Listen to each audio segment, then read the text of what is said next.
कि झूठे पंडित फर्जी मुल्ला, अंधे मजहब मुर्दाबाद, जो नफरत की सीख सिखाए ऐसे मकतब मुर्दाबाद, बहरे हाकम सुस्त मुलाजिम, अंधे मनसब मौला खैर, रिश्वत खोरी के सब करकज, औंधे मनसब मुर्दाबाद मुर्दाबाद।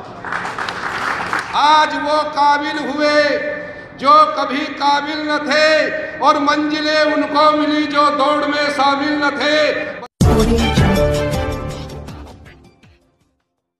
पर आसीन हमारे आदर्श त्यागी जी और मेरे प्रेरणा स्रोत, मेरे शब्दों को ऊर्जा देने वाले क्षेत्रीय अध्यक्ष चौधरी एसवीर सिंह जी, दबे कुचले समाज, अनुसूचित समाज की आवाज़ उसको बुलंद करने वाले, जिन्होंने देश की सबसे बड़ी संसद के अंदर भी इस आवाज़ को बुलंद करने का काम किया, पूर्व सांसद माननीय मुंशी रामपाल जी, इस जिले के कप्तान भाई अरुण जी, और इस सभा के आयोजक पूर्व विधायक भाई दिलनवाज खान साहब, और मैं जिनके साथ आया हूं मनोज गुजर जी, चौधरी उधम सिंह जी, सम्मानित मंच और आप सब देव तुल्य जो राजनीतिक दलों का निर्माण करते हैं, राजनीतिक दलों को सत्ता के शीर्ष तक पहुंचाने का काम करते हैं, और यदि नीतियां गलत हो जाए, समाज के अंदर तोड़फोड़ की बात हो जाए, तो आप ही वो ताकत हो जो सत्ता के शीर्ष पर गलत लोग बैठे हुए हैं उनको उठा करके जमीन चटाने का काम करने वाले आप सभी लोग। मैं इस भाईचारा सम्मेलन में आपको एक संदेश देना चाहता हूं, जैसा मेरे नाम के साथ ही है। मेरा नाम डॉक्टर सुशील और क्षेत्रीय अध्यक्ष अनुसूचित प्रकोष्ठ का। तो मैं अपने दबे कुचले शोषित कमजोर अनुसूचित दलित समाज के सम्मानित साथियों को इस मंच के माध्यम से मैं उनका आह्वान करना चाहता हूं कि जब सारे तमाम राजनीतिक दल हम कमजोर लोगों को हाशिए पर डालने का काम करते हैं और केवल राजनीतिक लाभ लेने के लिए, फायदा लेने के लिए हमारा इस्तेमाल करते हैं, तब राष्ट्रीय लोकदल के राष्ट्रीय अध्यक्ष माननीय जयंत चौधरी जी आपको न्याय देने की बात करते हैं, आपके न्याय के लिए लड़ने की बात करते हैं और आपके लिए लाठी खाने का काम करते हैं। मेरे सम्मानित साथियों, आज राष्ट्रीय लोकदल के अंदर जो किसान वर्ग है, वो मजदूर वर्ग के लिए खुद भी और राष्ट्रीय लोकदल के नेता भी सड़क पर उतरकर हमें न्याय देने के लिए, हमारे सम्मान की रक्षा करने के लिए,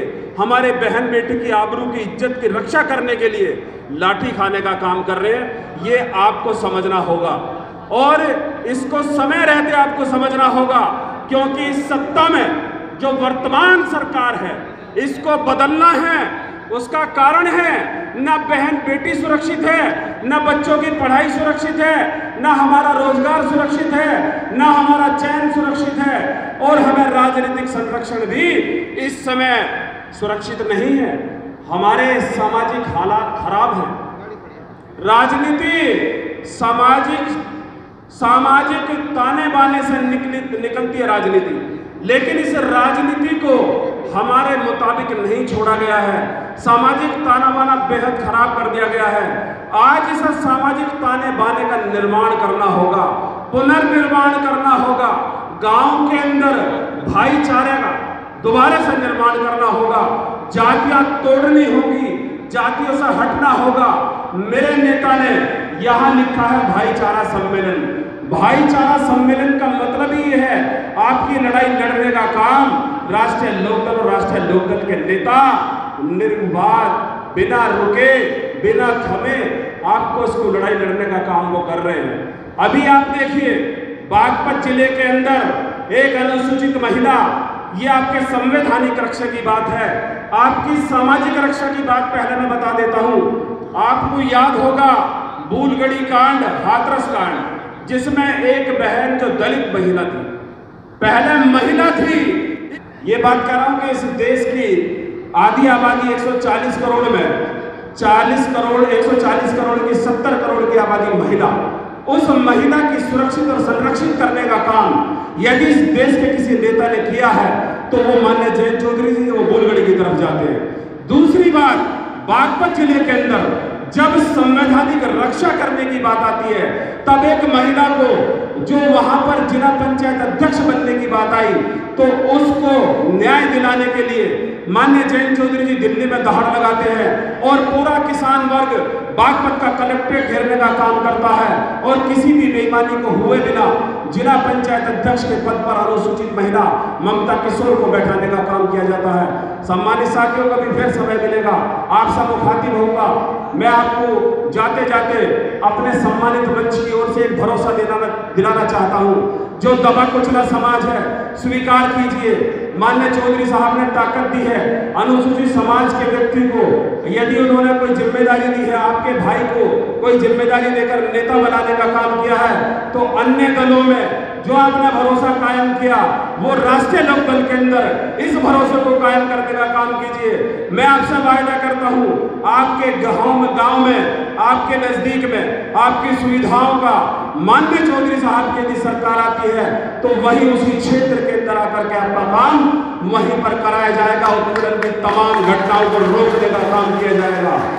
कि झूठे पंडित फर्जी मुल्ला अंधे मजहब मुर्दाबाद, जो नफरत की सीख सिखाए ऐसे मकतब मुर्दाबाद, बहरे हाकम सुस्त मुलाजिम अंधे मनसब मौला खैर, रिश्वत खोरी के सब करकज औंधे मनसब मुर्दाबाद मुर्दाबाद। भाइयों, समझाने के लिए बताने के लिए हमारे बड़े दिग्गज नेता, बड़े बड़े तजुर्बाकार अनुभवी हमारे बीच में मौजूद हैं, पर थोड़ा सा मौका हमें मिला कि दो बात हम भी कहते चलें। अगर इस दुनिया में और इस देश में हमें काश्तकार बनाए हैं, हमें इस जमीन के जमींदार बनाए हैं, तो उन आत्माओं का नाम था चौधरी चरण सिंह। आज गौर से देखो, आपको कोई नेता ऐसा दिखाई दे रहा है कि जिसकी शकल में, जिसकी अकल में, जिसके व्यवहार में कोई गां गराबी खेत किसान मजदूर की बात आती दिखाई दे रही हो? सब पैसे वालों की बात चल रही है और पैसे वालों का मामला है। ऐसे लोगों के हाथ में देश चला गया कि आप अफसोस करोगे कहाँ गए वे दिन और कहाँ गए वे लोग। आज जो इस देश की सत्ता पर बैठे हैं, बताइए, जिनके दम पर, जिनके प्राणों की आहुति के बाद हमें आज़ादी मिली थी। अमित शाह को देखो, नरेंद्र मोदी जी को देखो और दूसरे बड़े बड़े दिग्गजों को देखो, स्यात है आज़ादी की लड़ाई में किसी के बाप दादा का खून भी ना कटा हो। आज वो काबिल हुए जो कभी काबिल न थे और मंजिलें उनको मिली जो दौड़ में शामिल न थे। बताइए कौन से का त्याग है, कौन से की बात है? बस सिर्फ ध्यान करना सिर्फ एक बात का, हम भी कुछ कहें, आप भी कुछ कहें, सारा दिन कुछ कहते रहे, लेकिन जिस दिन वो समय आए अगर हम लड़के का बटन दबाना भूल गए तो ये सारी बात बकवादों में तब्दील हो जाएगी, इनके कोई मायने नहीं होंगे। गाँव में जाओ, अपने भाइयों को समझाओ, अपने पड़ोसियों को समझाओ।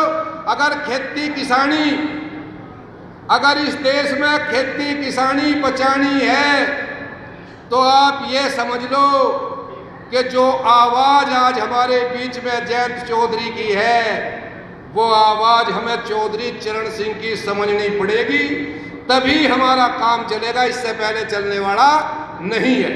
और मैं तो घनी सारी बात ना कह के एक छोटी सी बात कह के अपनी बात समाप्त करता हूँ कि फूलों का परिवार नहीं होता। आज जितने लोग हम यहाँ बैठे हैं, क्या एक माताजी के जन्म लिए हैं? क्या एक बिरादरी के हैं? नहीं, हम पैसे के एक हैं, हम सोच के एक हैं। हम जितने तादाद में बढ़ते चले जाएंगे उतना ही हमारा वजूद बढ़ता चला जाएगा। कि फूलों का परिवार नहीं होता और खुशबू का कोई द्वार नहीं होता। मेरे भाइयों, कागज और पानी की कितनी बढ़िया दोस्ती हो, पर कागज की नाव से कभी दरिया पार नहीं होता। रहो, दिल खोल के रहो, अपना भाई समझ के एक दूसरे को प्यार से गले लगाओ। यही हमारी फतेह की और यही हमारी जीत का आधार है। जय हिंद।